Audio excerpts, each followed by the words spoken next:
वाल्मीकि रामायण और रामचरितमानस का तीसरा भाग, अरण्यकांड।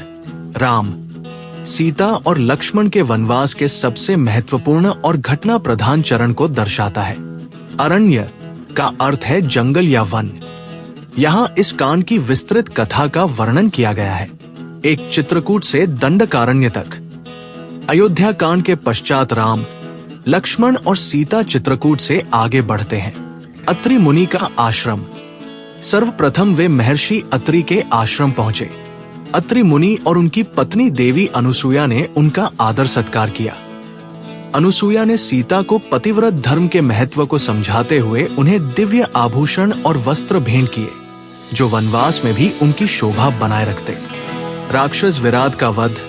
आगे बढ़ने पर उनका सामना विराट नामक भयंकर राक्षस से हुआ, जिसने सीता का हरण करने का प्रयास किया। राम और लक्ष्मण ने मिलकर उसका वध किया, जिससे उसे शापमुक्त होकर गंधर्व लोक प्राप्त हुआ। राक्षस वध की प्रतिज्ञा। राम दंडकारण्य में प्रवेश करते हैं, जहां उन्हें स्थान स्थान पर ऋषि मुनियों की हड्डियां दिखाई देती हैं। मुनियों ने राम को राक्षसों द्वारा किए गए अत्याचारों की कथा सुनाई। ये देखकर राम ने अपनी भुजा उठाकर प्रतिज्ञा की कि वे समस्त राक्षसों का वध करके पृथ्वी को राक्षसविहीन कर देंगे। शरभंग और सुतीक्ष्ण मुनि। राम ने भक्त ऋषि शरभंग और सुतीक्ष्ण के आश्रमों में जाकर उन्हें दर्शन दिए और आशीर्वाद प्राप्त किया। सुतीक्ष्ण मुनि का राम के प्रति अत्यंत प्रेम था। अगस्त्य मुनि का मिलन। सुतीक्ष्ण मुनि की सलाह पर राम परम ज्ञानी महर्षि अगस्त्य के आश्रम पहुंचे। अगस्त्य मुनि ने राम का भव्य स्वागत किया और उन्हें देवताओं द्वारा दिया गया विष्णु धनुष, 2 अक्षय तरकश, जिनके बाण कभी समाप्त नहीं होते, और एक दिव्य खड्ग तलवार भेंट किया। पंचवटी में निवास। अगस्त्य मुनि ने राम को गोदावरी नदी के तट पर स्थित एक रमणीय स्थल पंचवटी में निवास करने की सलाह दी। 2 पंचवटी और शूर्पणखा प्रसंग। राम, लक्ष्मण और सीता पंचवटी में एक सुंदर पर्णकुटी बनाकर रहने लगे। जटायु से भेंट। पंचवटी में उनकी भेंट जटायु नामक वृद्ध गिद्धराज से हुई, जिन्होंने राम को अपने पिता दशरथ का मित्र बताया। राम ने उन्हें पिता तुल्य मानकर उनकी सेवा का वचन दिया। शूर्पणखा का अपमान। एक दिन लंकापति रावण की बहन शूर्पणखा उस वन में आई। वह राम के अनुपम रूप पर मोहित हो गई और उनसे विवाह का प्रस्ताव रखा। राम ने उसे विनम्रता से मना किया और परिहास में उसे लक्ष्मण के पास भेज दिया। लक्ष्मण ने भी उसे अस्वीकार कर दिया। क्रोधित होकर शूर्पणखा ने सीता को खा जाने की धमकी दी। तब लक्ष्मण ने तत्काल अपनी तलवार से उस राक्षसी के नाक और कान काट दिए। 3 खरदूषण का विनाश। युद्ध की तैयारी। अपमानित शूर्पणखा भागकर अपने भाई खर और दूषण, जो जनस्थान नामक क्षेत्र के शासक थे, के पास पहुंची। उन्होंने अपनी बहन का अपमान देखकर राम से युद्ध करने का निर्णय लिया। राम का शौर्य। खर और दूषण अपनी विशाल 14,000 राक्षसों की सेना के साथ राम पर आक्रमण करने आए। राम ने लक्ष्मण को सीता की रक्षा का भार सौंपकर अकेले ही युद्ध का मोर्चा संभाला। राक्षसों का सहार। भगवान राम ने अकेले ही अपनी धनुर्विद्या और दिव्य शस्त्रों से खर, दूषण, त्रिशिरा और उनकी संपूर्ण सेना का कुछ ही समय में संहार कर दिया। 4 सीता हरण। रावण को उकसाना।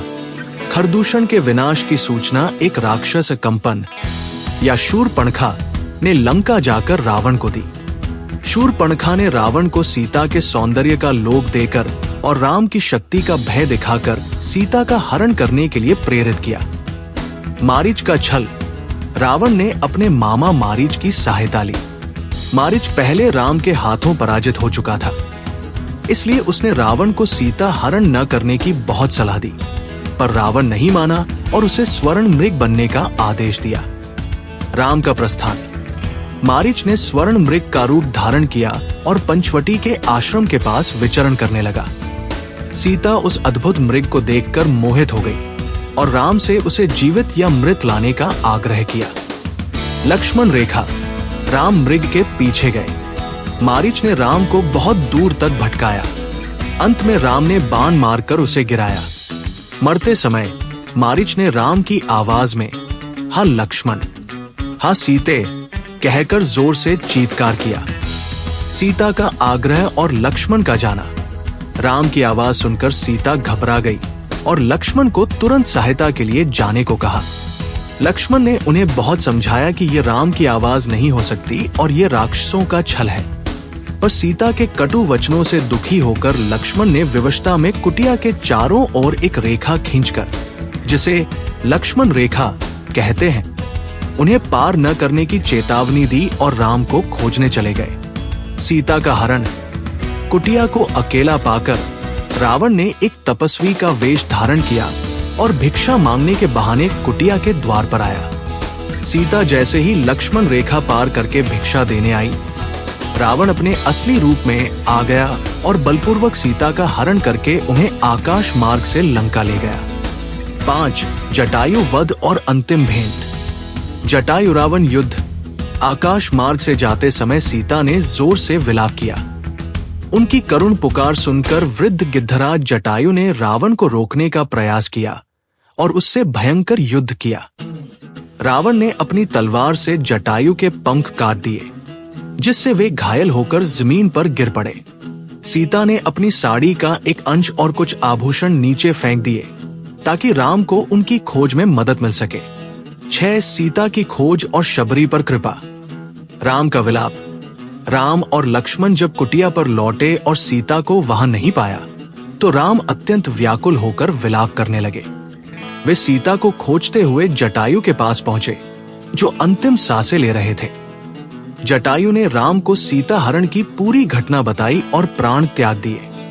राम ने अपने पिता समान जटायु का अंतिम संस्कार किया। आगे बढ़ते हुए राम और लक्ष्मण ने कबंध नामक राक्षस का वध किया। शापमुक्त होने पर कबंध ने राम को पंपा सरोवर के पास रहने वाले वानर सुग्रीव से मित्रता करने की सलाह दी।